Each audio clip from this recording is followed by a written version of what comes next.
Hello students, कैसे हैं आप सब लोग। तो आज हम पढ़ेंगे प्रिंसिपल ऑफ मैनेजमेंट के 20 मोस्ट एक्सपेक्टेड क्वेश्चन जो कि टर्म 1 एग्जामिनेशन में पूछे जा सकते हैं। अगर आपको अकाउंट्स, इको और बीएसटी के चैप्टर वाइज एमसीक्यू पढ़ना है तो आप डिस्क्रिप्शन बॉक्स में जाओ, वहां पे एक प्लेलिस्ट है एमसीक्यू सीरीज की। वहां पे अकाउंट्स की प्लेलिस्ट भी है, इको की भी और बीएसटी की भी। तो आप हर एक चैप्टर के एमसीक्यू प्रिपेयर कर लो, क्योंकि टर्म 1 में क्लास पूरा पेपर एमसीक्यू बेस्ड है, तो अच्छे से आपकी प्रिपरेशन हो जानी चाहिए। तो चलो स्टार्ट करते हैं। आउट ऑफ 20 लास्ट में मुझे बताना कि आपका स्कोर कितना आया, और एक एक क्वेश्चन को वीडियो पॉज करके पढ़ना, समझना और आंसर देना। जो आंसर सही हुआ वेल एंड गुड, जो आंसर गलत जा रहे हैं उसे कॉपी में लिख के रख लेना, ताकि बिफोर एग्जाम आप उन क्वेश्चंस की प्रैक्टिस करके जा सको, एटलीस्ट उन क्वेश्चन की। ओके, चलो स्टार्ट करते हैं। पहला question, the principle of management given by the FIOL which aims at preventing, रोकना, क्या रोकना, overlapping of activities, यानी कि एक्टिविटी रिपीटेड नहीं होनी चाहिए, ओवरलैप नहीं होना चाहिए।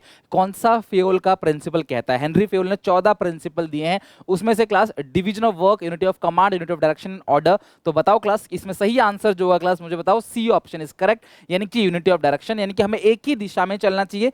एक बार हमें क्लास एक गोल हमारा पूरा हो गया, तब जाके हमारा दूसरा गोल हमें उठाना है, ताकि काम का ओवरलैपिंग ना हो। कई सारे काम एक साथ करेंगे तो ओवरलैपिंग होगी।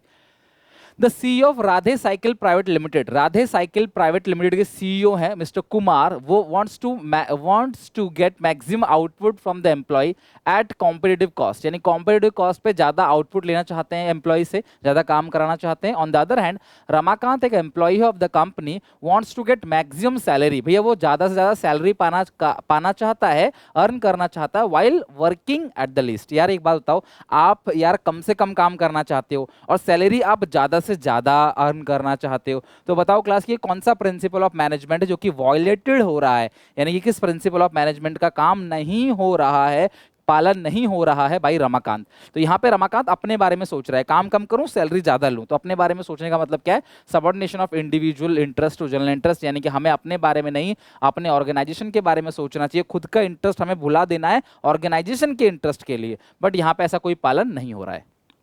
Third, name the principle of management given by the FIOL which when applied would mean that the worker and management both honor their commitment। भैया दोनों अपने कमिटमेंट का पालन करें, वर्कर भी मैनेजर के लिए कमिटमेंट करता है काम करने के लिए अच्छे से, और मैनेजर भी वर्कर को अच्छा पे आउट देने का वादा करता है। तो ये दोनों अपने कमिटमेंट को पूरा करें without any class prejudice towards one another, यानी एक दूसरे के बारे में कोई नेगेटिव फीलिंग बिना रखे दोनों को क्लास अच्छे से काम करना चाहिए, एक दूसरे के कमिटमेंट को पूरा करना चाहिए। तो इसे क्या बोलते हैं class? Discipline, mental revolution, remuneration of employees. देखो यहाँ पे कोई स्केलेटन की बात नहीं हुई, कोई रेम्युनरेशन एम्प्लॉय की सैलरी देने की कोई बात नहीं हुई। तो यहाँ पे बात की कमिटमेंट पूरा करने की, मतलब कमिटमेंट पूरा करने का मतलब डिसिप्लिन तरीके से काम करना। इसका option class A is correct, यानी कि डिसिप्लिन।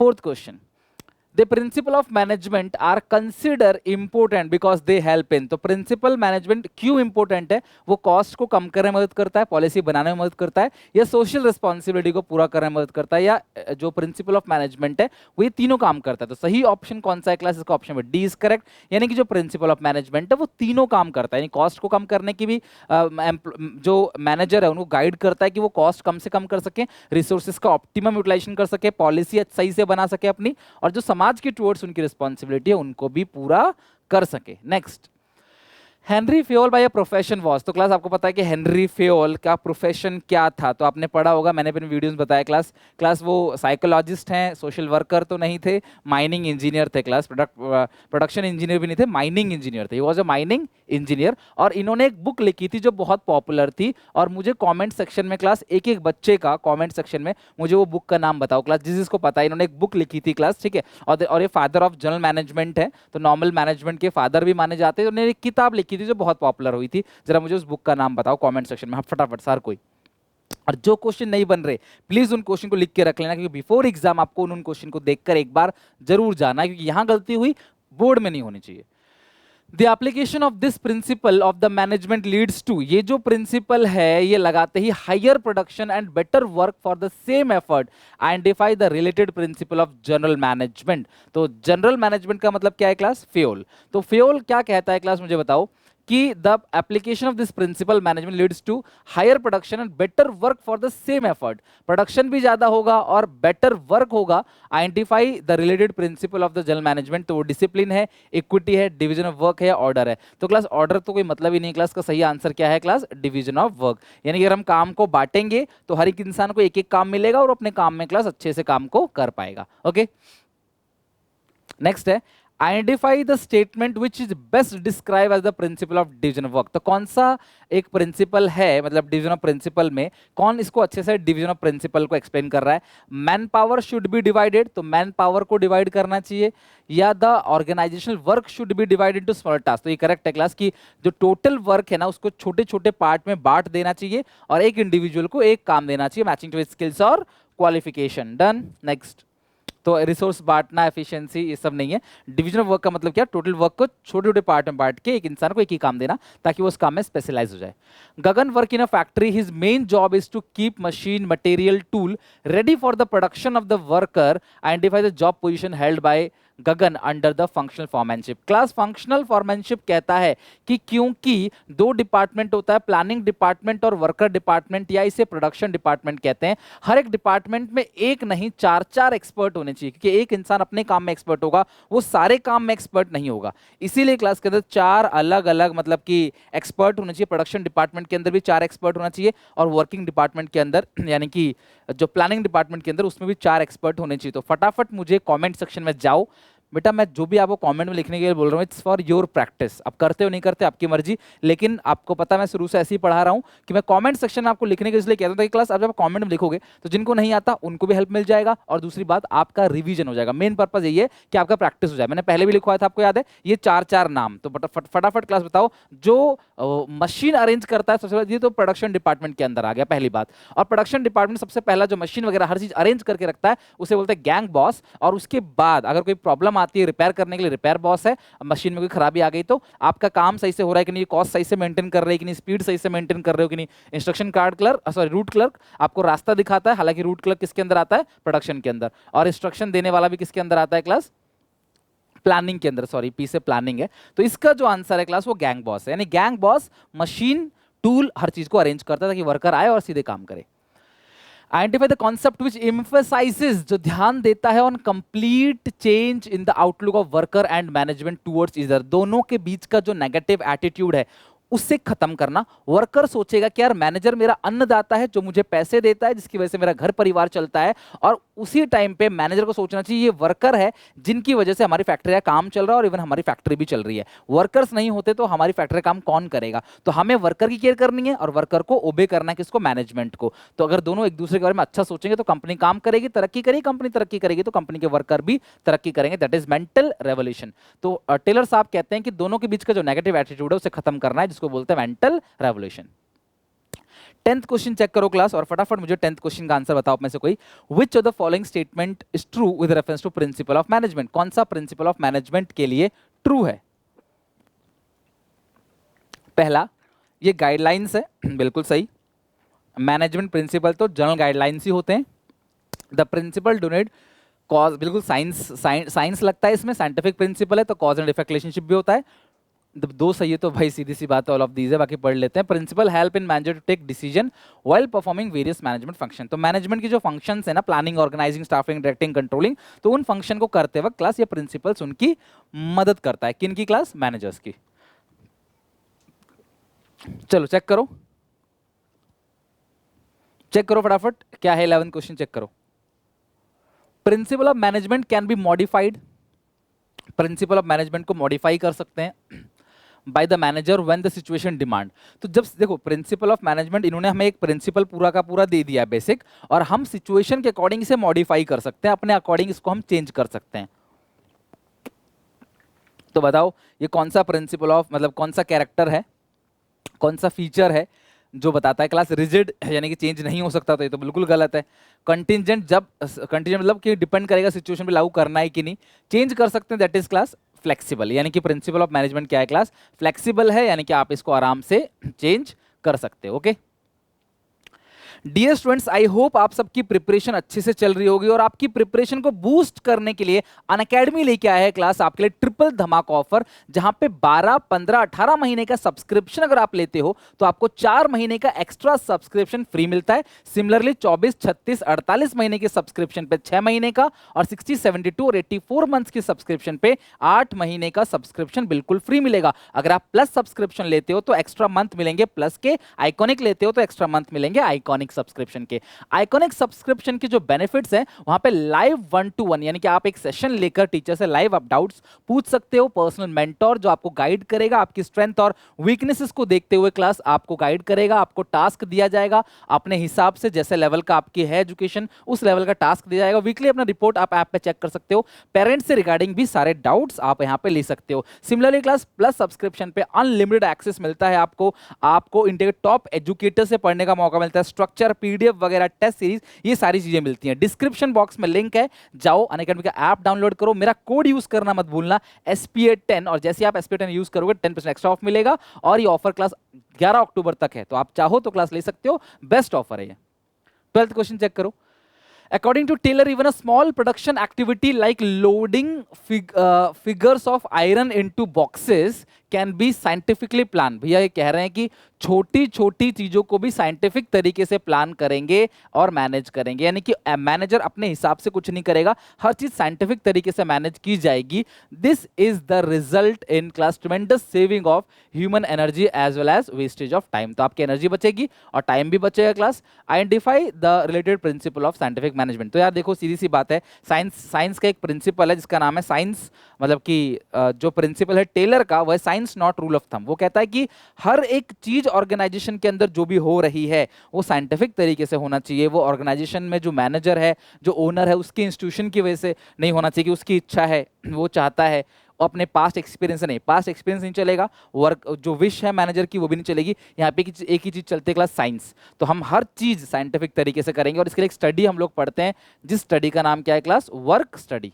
तो वर्क स्टडी के अंदर काफी सारी स्टडी आती है क्लास, लाइक वर्क स्टडी के अंदर मेथड स्टडी आता है, फैटिग स्टडी आता है, मोशन स्टडी आता है और टाइम स्टडी आता है। इन चारों स्टडी को मिलाते हैं तो क्लास क्या आता है, वर्क स्टडी। और एक बात थोड़ा सा मैं तुम्हें बता दूं कि जो भी क्वेश्चन मेरे दिमाग में आता है मैं बता देता हूं। वर्कर का सबसे ज्यादा जो मोटिवेट करता है ना क्लास, वर्कर को सबसे ज्यादा, वो एक क्लास टेक्निक है, that is class differential piece wage rate system. सबसे ज्यादा मोटिवेट वर्कर को काम करने के लिए कौन सा प्रिंसिपल करता है, differential piece wage rate system. According to this principle the general manager, जो जनरल मैनेजर है an organisation should safeguard against the abuse managerial power. अगर कोई भी इंसान मैनेजरियल पावर का गलत इस्तेमाल करता है, but the same time the manager should have necessary authority to carry out his responsibility. यानी कि अगर कोई चीज गलत कर रहा है कोई इंसान, तो हम उसको भी देखेंगे, उसके ऊपर पेनल्टी लगाएंगे और उसे पावर भी देंगे, रिस्पॉन्सिबिलिटी भी देंगे। Name the principle. तो क्लास वहां पे पावर और रिस्पॉन्सिबिलिटी की बात हो गई है, तो जाहिर सी बात है वो कौन सा प्रिंसिपल होगा, अथॉरिटी एंड रिस्पॉन्सिबिलिटी। यानी कि हमें अथॉरिटी और रिस्पॉन्सिबिलिटी जो देना है बीच में इक्वल साइन लगेगा, बराबर बराबर देना है। जितनी अथॉरिटी होगी उतनी क्या होगी, रिस्पॉन्सिबिलिटी होगी। ज्यादा अथॉरिटी दे दी तो क्या क्या करेगा, मिस यूज करेगा पावर का। ज्यादा रिस्पॉन्सिबिलिटी दे दिया तो वो काम नहीं कर पाएगा, ओवरबर्डन फील करेगा। According to the principle of scientific management, the employee should be rewarded for their suggestion. Employ को सजेशन के लिए रिवॉर्ड देना चाहिए with result substantial reduction in cost. अगर किसी वर्कर ने कोई सजेशन दिया और उनकी सजेशन से हम कॉस्ट को कम कर पाए, प्रोडक्शन कॉस्ट को कम कर पाए, हमें उससे फायदा हुआ, तो जाहिर सी बात है क्लास हमें वर्कर को कुछ ना कुछ रिवॉर्ड देना चाहिए, ऐसा कहता है क्लास। जो फियोल है उसमें तो ये इनिशिएटिव है, लेकिन क्लास जो टेलर है उसमें ये कोऑपरेशन नॉट इंडिविजुअलिज्म, यानी कोऑपरेट, मिलजुल के चलो। अगर उसने आपको कोई फायदा पहुंचाया है तो उस फायदे का थोड़ा सा हिस्सा उसको भी दो। Considering the facts that it is difficult to find one single person with all the needed quality, किसी एक इंसान के अंदर सारी क्वालिटी नहीं होंगी, Taylor suggested the appointment of specialist through this technique. तो ये कौन सा टेक्निक है जहां पे वो कहता है कि एक इंसान सारे काम में एक्सपर्ट नहीं है, तो हमें 8 अलग अलग स्पेशलिस्ट चाहिए, जिनमें से 4-4 के नाम आप अपने कमेंट में लिखा। तो उसे क्या कहते हैं क्लास, फंक्शनल फॉर्मैनशिप। फंक्शनल फॉर्मैनशिप के अंदर ही होता है क्लास जहां पे दोनों डिपार्टमेंट, चाहे प्लानिंग डिपार्टमेंट हो चाहे क्लास प्रोडक्शन डिपार्टमेंट हो, दोनों में 4-4 एक्सपर्ट जो है टेलर रखने की बात करता है। The concept of work study technique include, तो वर्क स्टडी के अंदर टाइम स्टडी आता है, मोशन स्टडी आता है, फैटिग स्टडी आता है, या सारे आते हैं, बताओ। तो यहाँ पे जो वर्क स्टडी है उसके अंदर ये सारे ही आते हैं, यानी इन चारों को मिलाकर ही क्या बनता है बेटा, work study. This technique of scientific management help in development of concept of assembly line. बेटा असेंबली लाइन होती है क्लास ऑटोमोबाइल कंपनी में दीज डेज एज वेल, और क्लास आइडेंटिफाइड टेक्निक। तो बताओ क्लास, जो आपने देखा होगा कि जैसे स्कूल में असेंबली लाइन होती है ना, तो क्लास जो कंपनियां हैं ऑटोमोबाइल कंपनी, उनमें भी असेंबली लाइन होती है। क्यों? मोशन स्टडी के लिए, स्टैंडर्डाइजेशन सिंप्लीफिकेशन ऑफ वर्क के लिए, मेथड स्टडी के लिए और टाइम स्टडी के लिए। तो सही है क्लास मेथड स्टडी, यानी कौन सा मेथड वो यूज करेंगे इसके लिए, किस तरीके से काम करेंगे, किस मेथड से वो यूज करेंगे, उसके लिए क्लास क्या होता है, असेंबली लाइन होती है। This technique of scientific management aims to determine the amount of frequency of rest interval। भाई कितनी रेस्ट इंटरवल दोगे, should be provide to employ during the working hour. मान लो 8 घंटे वर्कर काम करता है, तो 8 घंटे में उसे आप कितने रेस्ट दोगे, कितनी बार उसे रेस्ट दोगे, इस चीज के बारे में कहाँ लिखा गया है, कौन सा स्टडी कहता है, कितने नंबर ऑफ रेस्ट इंटरवल दोगे, कितनी फ्रीक्वेंसी में दोगे, कितनी देर बाद दोगे, ये चीज है। Time study, method study, motion study. तो यार तीनों ही गलत है क्लास, इसका सही आंसर है डी, यानी नन ऑफ दीज, क्योंकि इसका सही आंसर जो है वो है फैटीग स्टडी। ठीक है, लिख लेना फैटीग स्टडी, इसका सही आंसर है फैटीग स्टडी, थकान अध्ययन हिंदी में। 19 थ्रू दिस प्रिंसिपल, इस प्रिंसिपल के अकॉर्डिंग, बताओ क्लास, इस प्रिंसिपल के अकॉर्डिंग हेनरी फ्योल करता है manager to exhibit exemplary behaviour. यानी क्लास आपको एक अच्छा बिहेव करना है, and advise that they should not fall into temptation, लालच में नहीं आना और लालच में आके अपनी पावर का मिसयूज नहीं करना है, at the cost of the general interest. भाई जनरल इंटरेस्ट अगर लिखा है, इसका मतलब क्या है कि आप कंपनी को नुकसान मत पहुंचा देना अपने फायदे में आकर, कोई लालच में आके, of the organisation which principle of management. तो इसे कहते हैं class subordination of individual interest to the general interest, जहां पे कंपनी अपने इंटरेस्ट को, इंडिविजुअल का जो इंटरेस्ट है उसके चक्कर में ऑर्गेनाइजेशन को फायदा नुकसान ना पहुंचाए। लाइक अगर मैं अपने फायदे के लिए कंपनी को नुकसान पहुंचा रहा हूं, तो इसे बोलते हैं, कौन सा प्रिंसिपल अवॉइड हो रहा है, subordination of individual to the general interest. Like मुझे सड़क बनाने का कॉन्ट्रैक्ट मिला है और मैं अपने रिश्तेदारों से मैं मटेरियल खरीद रहा हूँ, सीमेंट खरीद रहा हूँ, रोडी बदरपुर बजरी, ये सब जो चीज़ें होती हैं क्लास, ठीक है, ईंट पत्थर जो भी है,